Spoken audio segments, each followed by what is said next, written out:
gunem rencep keur nu mikatineng kana guna jeung mangpaat dirina salaku khalifatul fil ardi.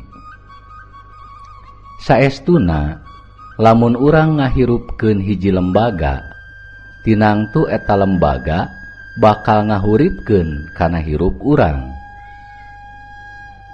Sikap daek partisipasi aktif kalayan konstruktif ku cara ngarojong sagala aktivitas kreativitas lembagana ulah ngan jadi wacana jeung retorika wungkul.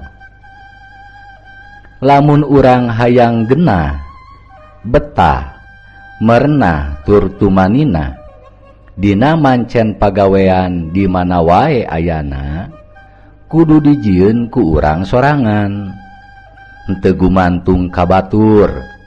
Sok sanaos kudu nama pamarentah teh titen kana pancen gawe hiji-hijina jalma, merhatikeun keahlianana, kasaluyuan kapasitas kerjana jeung nyumponan sarana fasilitas katut kesejahteraan dina pancen gawena.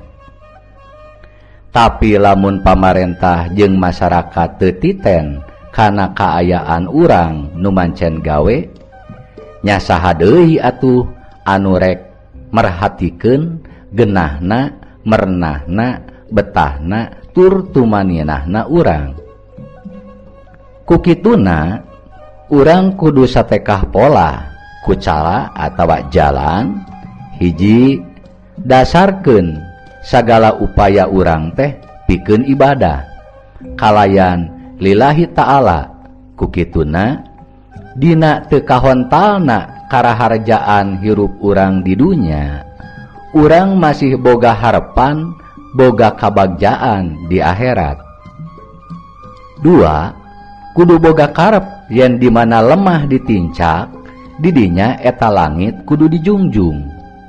Nya urang kudu daek babakti diri sebaraga dina mancen pagawean pikeun ngamekarkeun daerah di mana urang mancen tugas. Sok sanaos urang sanes sekeselerna di wewengkon eta. Komo atuh pikeun putra daerahna, kudu era lamun teu soson-soson ngamajukeun lemah caina. Katilu ulah boga karep atuda tapi kudu cacakan ku kaayaan. Da hirup kumbuhna manusa teu cukup ku ngarasula. Tarimakeun yen urang tos diparengkeun ku Allah Subhanahu wa ta'ala jadi warga hiji lembaga. Tandaning urang bersyukur kana nikmat mantena.